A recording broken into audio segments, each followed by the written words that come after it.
with Dr. Robyn Benson, amazing healer, and I'm experiencing such a change in my life in so many levels because of her. Can you tell us a little bit about yourself, Robyn? Sure. First of all, I've been in practice now for 23 years. And the center here, we are at Santa Fe Soul Center for Optimal Health. This is a vision that was, gosh, I think since my early 20s. It was really in me, and I manifested it in 2005. We actually built Santa Fe Soul, which is a community center. And it's, as you know, when you walk in, you instantly feel the healing presence here. And it's in unity and diversity. We represent all healing, all spiritual traditions. And in this event room where we are, we have hosted, hundreds and hundreds of teachers, people from around the world to share their gifts here. We've had dance classes, yoga, transformation. So much has happened in this room alone. And we've been very fortunate to have anywhere between 20 to 30 practitioners where we offer at least 40 different services, anything from chiropractic to energy psychology, acupuncture. We're pretty cutting edge. So I love to bring in amazing technology that really helps the body heal. So we call it Santa Fe Soul. It's really about helping people peel off those layers, anything that's getting in the way of people really living from their heart space, from their soul self. Right. Now, what is your vision? How are you following that? Oh my gosh, that's a great question, Isabella. I mean, this whole center was a vision, like I said, that happened way before I actually put it into. We built this from the ground up, like as I mentioned, so that doing intentional work, like honoring the land. And so the vision keeps coming through. So in our 10th year, it has evolved so much from day to day, from year to year. And I think that what I'm seeing for Santa Fe Soul is that it continues to be a global center that is a good model for other centers. I mean, it's always been something that I saw, when I did a lot of healing work before we even built the center, that we would connect with other healing centers. And also that it will become more of a high performance center. We've learned a lot from Dave Asprey, who was just here about biohacking, which really means essentially how do we optimize our biology, our chemistry, so we think clearer, that our organs are working better, that we have more energy, that our hormones are working. So we already have a lot of that technology, but we will continue to bring that in, again, to really help people we don't have like we have 10 minutes to get well. We don't have like 10 to 15 years to be in therapy anymore. I mean, people need help now. And the way in which we can help them bypass so many of those years of thinking, God, I've been working on this, but I'm still not better. How can we be the best detectives? They're using really good lab work, bringing the science and marrying that with actual practical services that we offer here to help people live better. Because this is a time of great change. So the huge change, and I think what inspires me the most is, when I hear what's just happened in the last 50 years, when we think about our water, our air, our food supply, right? And what's happening to our children. There's a lot of chronic illness, certainly all around the world, but what I'm seeing with our children, whether it's ADD or the increase in cancer, brain cancer is unbelievable how much, like 25% increase in brain cancer in just like the last 5 years. So we're living in, a time, I call it electrified times. We're so disconnected from the earth, and that is probably, I always call it the holy spark. When we really want to work and function on a cellular basis, we need to be outdoors a lot more. So part of my mission, my vision is to share with the world that yes, we can't live without this technology, our cell phones, Wi-Fi, all of that, but how can we still live with it, but take care of our own body and optimize our body, from hydration to getting people to move outdoors as much as possible. But it's really undermining our health, our ability to think. We get heart palpitations. We're not digesting. Right? We're disconnected. So that's a big part of the vision, is to keep educating the world on the simple steps that you can take to feel well. Go back to source. Yeah. What was the first feeling that ignited your passion for the healing arts? That first. Oh God, this feels so good. You know, it absolutely happened when I was very young, when I was, maybe 4 or 5, when my mother gave birth to my fifth sibling. He had a hole in his heart and had other health complications, and he only lived for 6 months. So I really saw how a health issue could impact an entire family, but also to see that this little boy was suffering on lots of levels. And despite what my parents did to help save his life, he passed on. So as a little girl, it made an impression on me how important it is to have your health. And when he did die, I remember thinking, after seeing all the steps that my parents, all the things that they did, like driving to New York City and going to some specialists with, babies with heart issues, that, how could I have saved his life? If I were a doctor, and I certainly now having the tools that we have today, so I'm so grateful for all the advances in medicine, but it just inspired me to really help people live well. But I didn't even say that was just the initial inspiration. However, it's never left me. And so when I was in 5th grade, I was part of a career day with a medical doctor, just me, and Dr. Rainsfield was his name. And I had no idea what was going to happen, but he took me to 2 nursing homes. And when I saw the level of sickness, now it's different than being in a hospital, but still, these people were not well. The smell of the place, the sounds, going up and meeting some of the patients that he was taking care of. But what I always remember was there were a lot of young people. And he just said, Robyn, so many people are here because they've made bad choices in their diet. They've had too much alcohol, whatever. But that is kind of why they're here. And some people just natural evolution of aging. But I just thought, what? I thought, what would it take? I wonder, it's almost like I could see into these people's eyes and wonder what the story was that got them there. Right, exactly. And that's still how I look into the eyes of patients of mine as they come in the door and they're on my table thinking, what's the story that got them? I feel that from you. Oh, thank you. And you realize that you've seen the beginning and the end in your life. Your brother was definitely an angel that came here to set you in that path.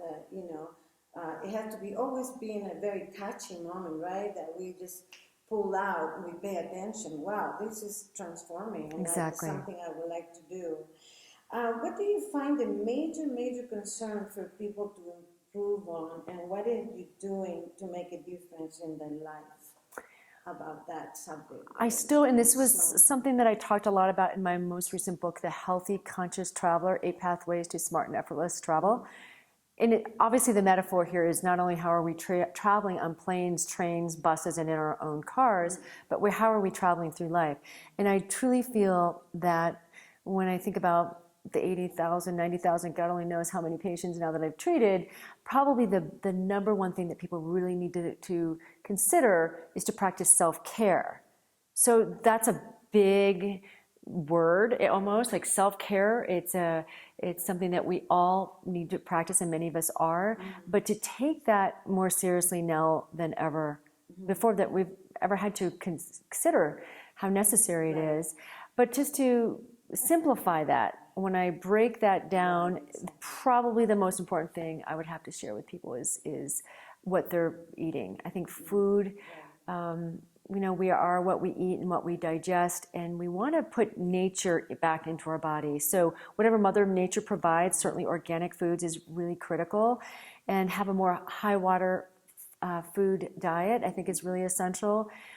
Certainly grass-fed food and staying away from farm-raised fish. We really need to put the best possible food, and how we nurture ourselves is how our cells respond, it's how our organs function, it's certainly how we are in terms of our brain potential, and having a sharp mind each day, because that really matters in terms of your productivity and how you're being of service in the world. For me, because I do the work myself since 4 years old, really, I was trained, it's to educate, because people just don't know. Right. And it's no education in schools. Right. It's no guidance.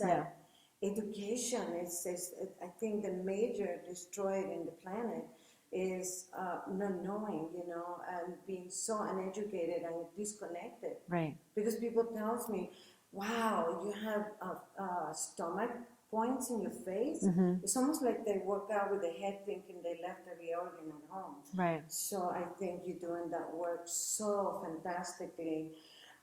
You mentioned in something I read that the most important to you is to stretch far beyond your comfort zone. Again, you elaborate a little bit on that. You know, I have to say, when people say, how have you been able to do the things that you've done, and have two teenagers and run a center, run a practice, and travel in the ways that you do, I think that I'm a risk taker. Building a center was a very risky thing. Jumping out of plane, bungee jumping, just doing new things that are really uncomfortable, really stretch me. And then I'm forever connected to what's possible, like to always be in that space of inquiry, to be in that place of, maybe I could do this too. I am magical and I can do that. Exactly. Running my first marathon when I was 15 was a completely a result of a friend of mine who died of leukemia. And he and I were on a cross-country team together in high school, and his dream was to run a marathon.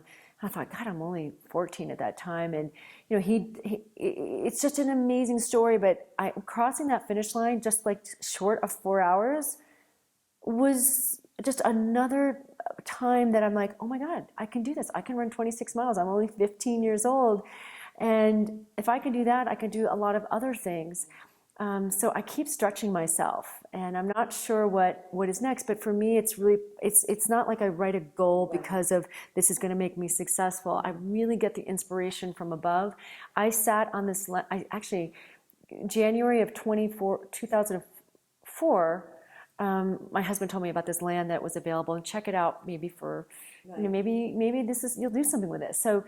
And I thought, I was overwhelmed by the idea of building a center, I must admit. But when I stood on that land, it was a very cold January morning, and I thought, it just like a download. And I've written that story, and people, it's amazing how I'm like, oh my gosh, so all my doubts and fears, it just kind of like, I'm like, okay, just show me the way. I'm gonna do this because I see the impact that one place can have on thousands of people's lives, and we've been able to witness that. What I feel from you since the minute I ever saw you is that you are walking in a ray of trust and faith, okay? Exactly. That is the opposite of fear, okay? And not being in love, and you come from the heart. And you look at your eyes, and it's this believing child, compassionate, amazing soul that embraces all. And I think embracing and trusting your instinct is so powerful, and people are so disconnected from the instinct.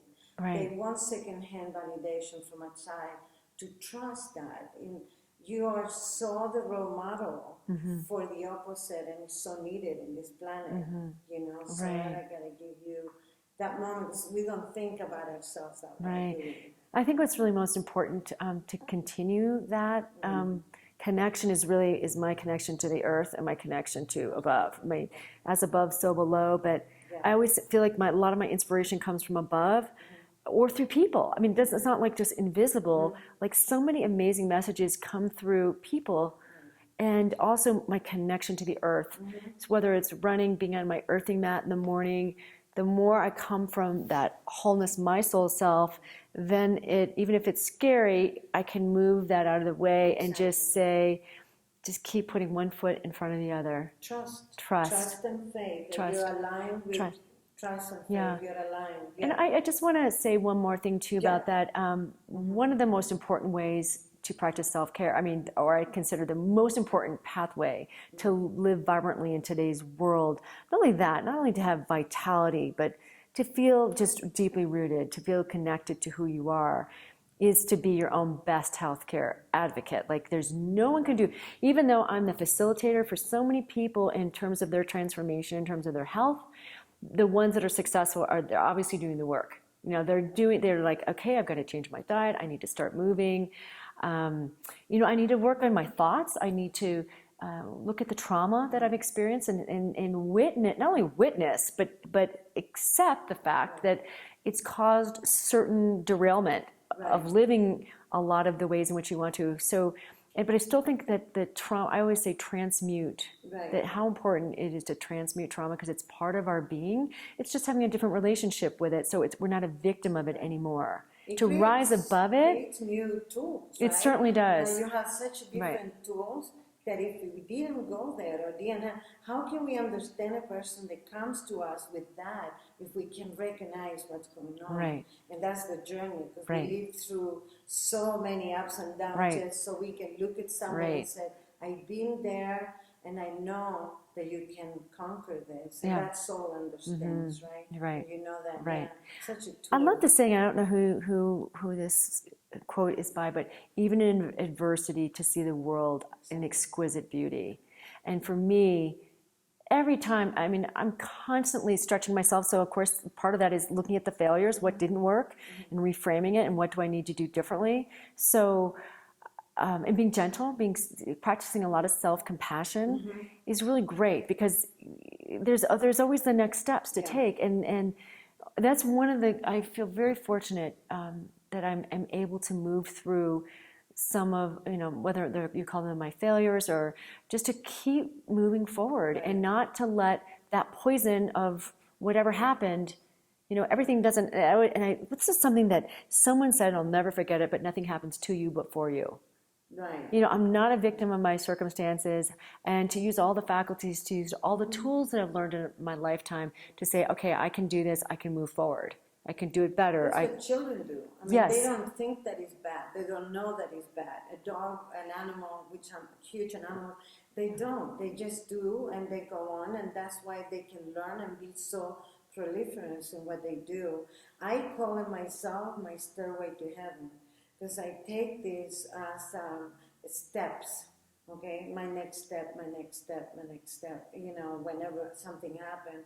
And I pride myself that to turn a challenge into an opportunity and transform, right? Be that butterfly, that caterpillar that is, we trap ourselves in these webs of stuff. Do you have a particular regimen that you follow and want to share with our viewers? Like how I start my day? Anything you can share that they can pick that piece, that you always go, wow, that really resonates with me. That's a really good way to do something, because we get stuck and we don't know. And somebody like you that have had all these steps and all this, it summarizes it and makes it so much more simple, right? Right. Let me see if I can answer this question best. I have what I call the START program. Like when I think about the restart button, the refresh button, like every morning when we wake up, no matter what the story was yesterday, we can just start with fresh eyes. So I'm just going to tell you the quick acronym for that, START. So when I get up in the morning, I like to stretch and connect. So just what animals do. All around, that's what animals do. They stretch. They don't just hop out of bed, right? So for me, I do that, and I like to connect. So that either means just get up and go outside and connect to the earth, or just getting out of my bed and just getting on the floor and just saying, I'm here now, touching my heart, just really connecting to my body. And I think that is so important. And rather than the alarm system going off and in my body too, like, oh my God, I've got this huge day ahead of me. And then the T is about self-talk. Because sometimes, I'll wake up in the morning like, oh my gosh, I've got this and this and that to do. I've got to get my kids off to school. I got to get this flight today. I've got to schedule my next 5. I travel a ton. So, there's always, I'm here and I'm there. I'm always in motion. So self-talk, just bring self-love to being, just getting some nice thoughts, that law of attraction and the power of words. Is really important. And then I think about what are only 3 action steps? What are the most important things that I want to accomplish today before I go to bed? So, and I usually write those down, or I just really connect with what they are.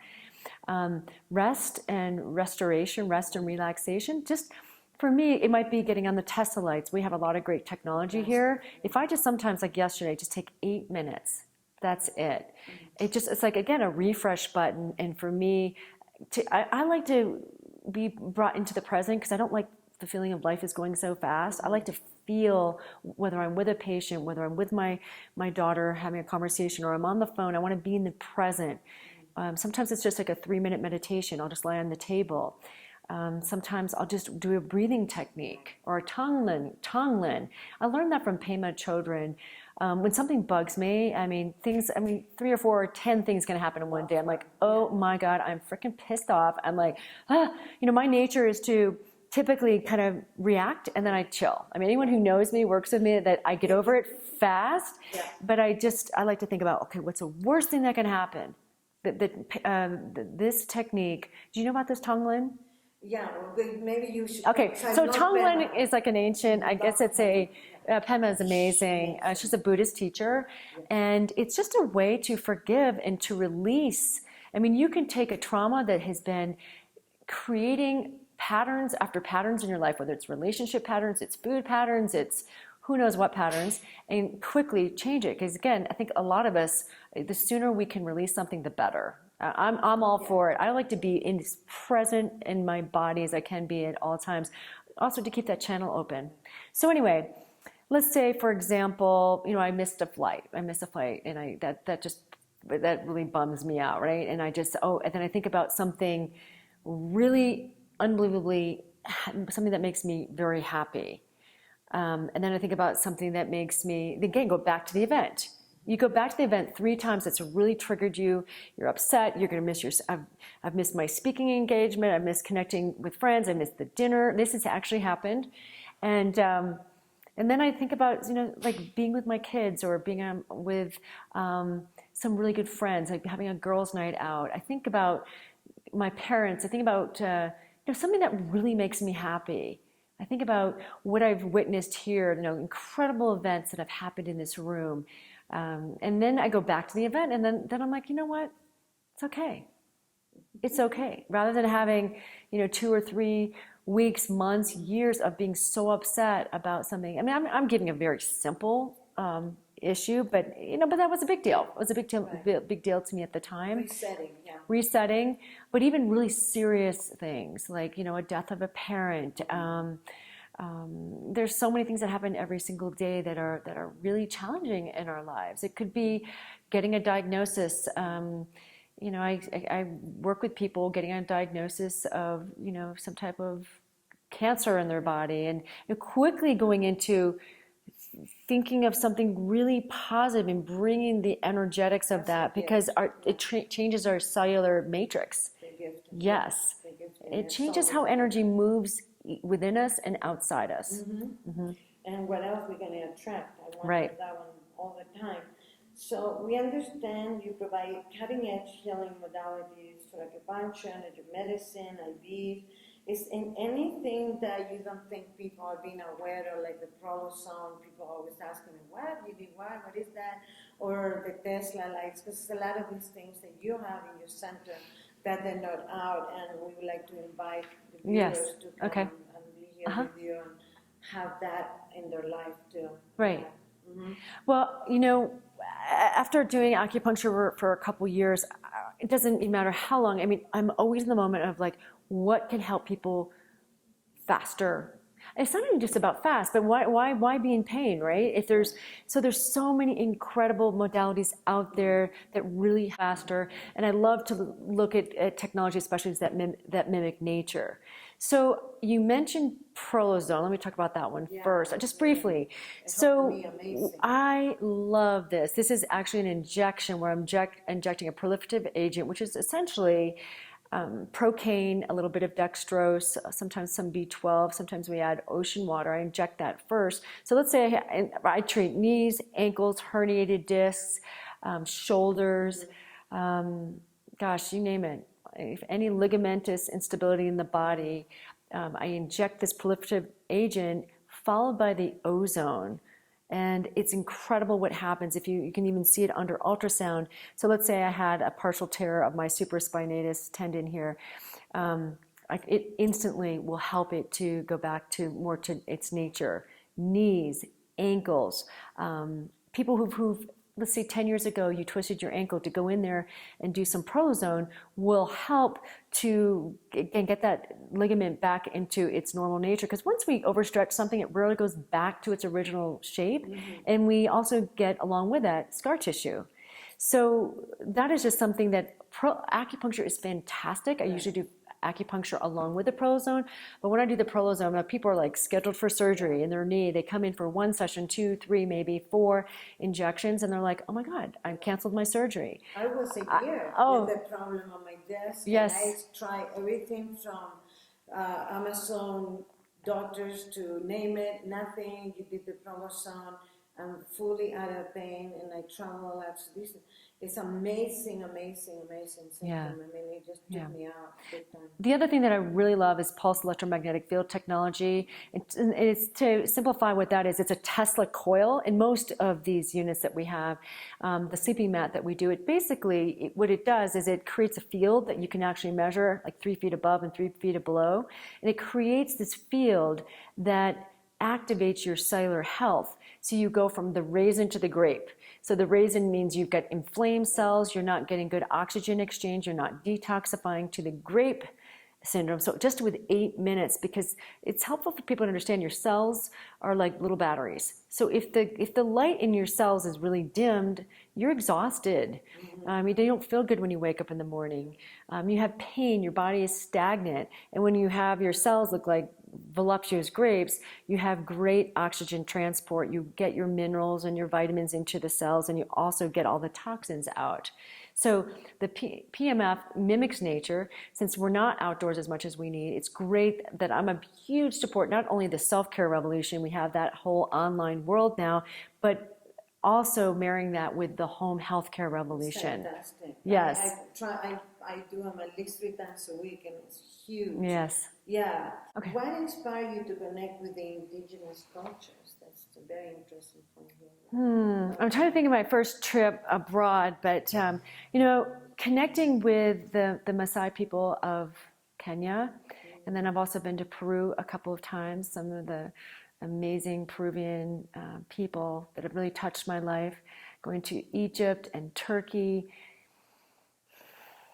When I spent time with the Peruvian shamans, I learned so much about kind of the heartbeat of Mother Earth.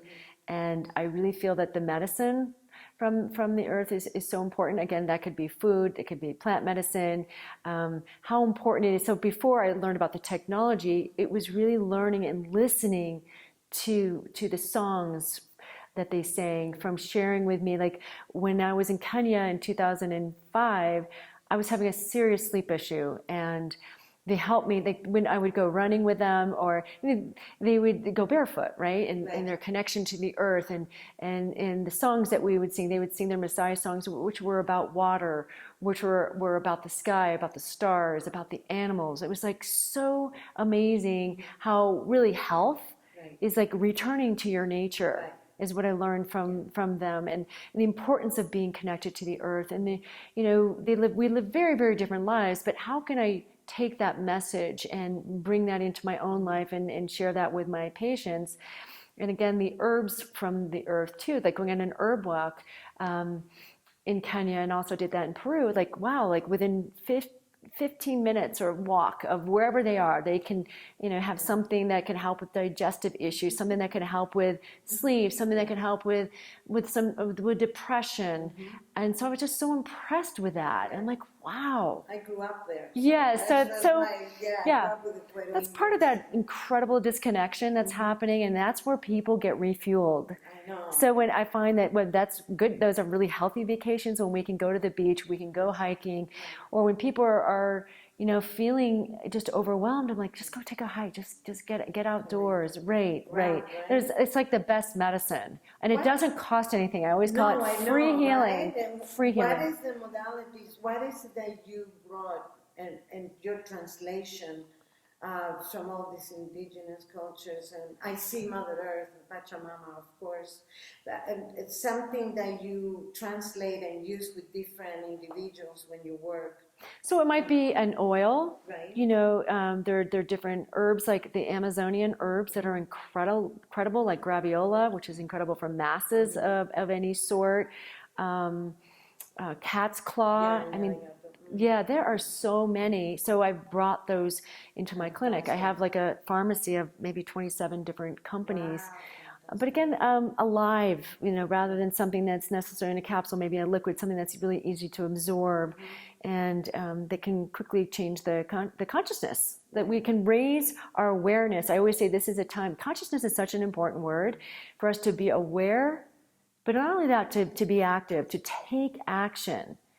Just not to sit there and just say, oh, I've got this issue, but to take action, every day, to be proactive in your life. I mean, why not live with joy? Because, so I've been to a lot of developing nations and who don't have obviously, they don't have the running water, they don't have the ease of food, they don't have refrigeration, they don't have cars, and they're the happiest people on the planet.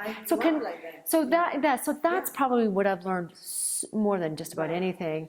And it's really simplified my life too. I'm like, gosh, if I have to go sleep on the ground tonight, I'm going to sleep on the ground tonight. If I'm going to have 5 people in one room in a hotel, let's do it. It's like, it's just. I grew up like that. Yeah. But I didn't know that I was poor. I didn't know that I didn't have. I didn't know that I wasn't somebody because I wasn't attached to a lot of things. So my sense of identity comes from a different place. I can be with nothing and everything, and I still have Isabel. So that really helps me. Right. Yeah. You know what else was that I've learned a lot from my friends from afar, who are so near here, is just the power of community.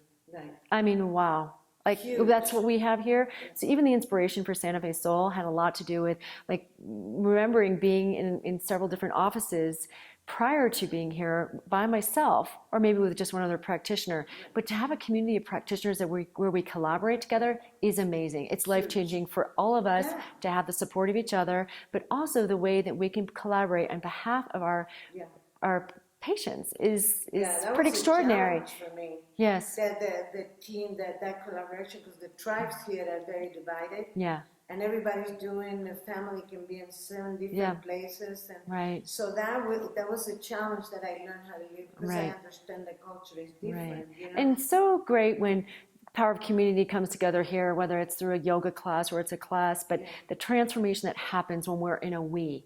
From me to we, because I think so many of us, we become isolated, depressed, not realizing that we're part of this collective. To really solve a lot of the problems that are happening on the earth, it's we coming together. The whole problem on the planet is the division in race, money, whatever the story, just the story, really. Let me see about this. What is your view in beauty? Since I've been in the beauty so-called, planet for 40 years, I realized that beauty for me comes from a different place. My validation comes from a different place. So what would be beauty for you? What do you think is beautiful when you look at somebody? I've seen people that, according to Vogue magazine, they're not so beautiful. I work with Mother Teresa. I never saw her. Oh, she's got Lyme. She needs to get a pool or whatever. What's beauty for you? Beauty it's always going to be going back to nature. So it's like beauty is the ocean. It's fresh flowers. It's looking at somebody and just seeing their field around their body and just feeling the presence of the energy that's all around us. That to me is beauty. It's a smile. It's my breath. It's breathing in air. It's eating healthy food. Yeah, beauty is. It's fullness of spirit. It is. Exactly. When you let that spirit shine through. Right. Yeah. Right. Right. With spirit is perfect. Yeah. We all. And that I have to say that one thing that all the unfolding that I've done and the layers. I mean, I'm never lonely. I know that I'm never ever alone. That's beauty. That's knowing that I always have someone, something, an angel, Connected. Yeah, I'm always connected to something bigger. That is beauty. Yeah. Like, oh my goodness. I mean, how rich is this lifetime? Right. What an honor to be here Yeah. in this great shifting Grateful, time. right? Absolutely. Yeah, because I see a lot of so-called beautiful in the work that I did, that they were so lonely, sad, disconnected, Uh-huh. and validated only from the outside, no self-validation. It's a second-hand validation, like we are agents to whatever is going on, the new software Yeah. of life, Yeah. right? Yeah. That lasts so short. Right. Because if we live there, we always feel disconnected and empty. You Right, know, right. that for me, yeah. You know what's so it's beautiful too is I touch pulses every day. I touch people. I really touch people, but it's beautiful when people have breakthroughs. Like, I amazing. mean, that's the thing that's what keeps you going, what keeps you doing this work. That's it. When you see people on the other side, maybe it's being in remission. Perhaps it's losing 10 pounds, and it's not just pounds. That's a lot of programming. It's a lot of story that's gone. It could be that someone who's been so exhausted that their vitality is like at zero practically, and to see that energy return, that to me is beautiful. Life. Yeah, that's life. That's like just seeing just grace in action. Yeah, I think that just knowing you restore that. You always radiate beauty because you're like a hummingbird to me. I always say she's a hummingbird. She goes bing, bing, bing, but it's pollinating. They never just sit in one place to destroy or to do anything that is self-consuming, right?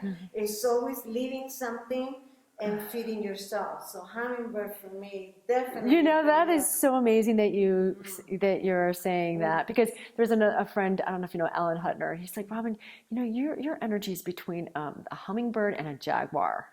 Yeah. I love that. In the jungle for us, the jaguar sits in the bottom chakra, right? It's right. a protector of what comes in from earth. So when we do ayahuasca, that usually anaconda and jaguar, we always make sure that both are present. Huh? Exactly, the puma, right? The jaguar, the puma. Yeah, the jaguar, Hawaii. Oof. You have a non-profit foundation called Santa Fe Soul Foundation. Can you tell us a little bit about it so our members can connect with it and be part? Well, the best way now to connect with the evolution of that is kind of transitioned into the self-care revolution. So to get online at jointheselfcarerevolution.com, we decided the original purpose for the Santa Fe Soul Foundation was to provide the financially challenged in northern New Mexico with all that we offer here at the center, where that insurance doesn't cover, certainly Medicaid doesn't cover. And so we moved it into how can we reach more people. Certainly, you talked about education. It's an educational, gosh, we have so much information there. We're going to really transition a lot of it into blog radio so people can hear a lot of those archived interviews. And then we've had live events. But our message too, I think we're through this self-care message that people can help reverse chronic disease in many cases, help people transmute trauma, help people learn just the simple foundational things that we need to do in daily life to feel well. You educate and aid. And usually I see you walk the path with a lot of the people, and I've seen incredible transformations, and what about your book?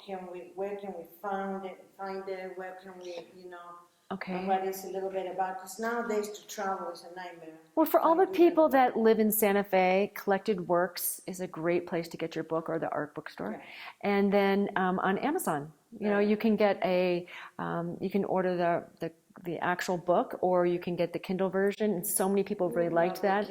Yeah, no, it's an easy way. So getting that, or if people want to go to the Healthy Travel book, if you go to that website, you can hear some of the speakers. We had a global, it's called the Healthy Travelers Global Summit, where we brought in 35 experts in the health and wellness world. It was unbelievable, the amount of information that was shared with our community.